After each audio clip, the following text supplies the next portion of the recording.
Бәріне сәлем.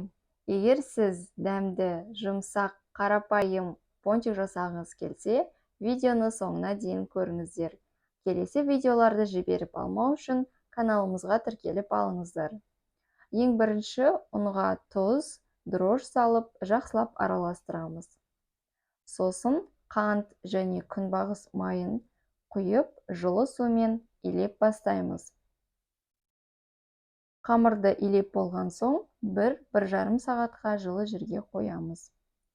Сіздерге пончик жасаудың бүгін 2 түрін көрсетемін. Екеуі де өте оңай. Бірінші түрі қамырды 25-30 грамм болатындай кішкентай бөліктерге бөліп шығамыз.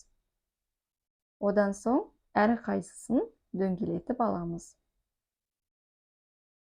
Жайып шыққаннан кейін ортасындағы кішкентай дөңгелекті жасау үшін мен майонездің қақпағын қолдандым. Егер сізде кондитерлік формалар болса, соны қолдануыңызға болады. Екінші түрі қамырды орташа қалыңдықта жайып, арнайы формамен дөңгелек етіп аламыз. Кондитерлік форма жоқ болса, кішкентай кесені немесе стаканды қолдануыңызға болады. Бәрін дайындап болғаннан кейін қызып тұрған майда қуырып аламыз. Сосын шоколадты ерітіп, оған сары майды қосып араластырамыз.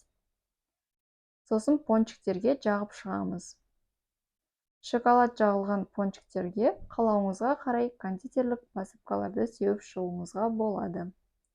Мен кокос ұнтағын сеуіп шықтым.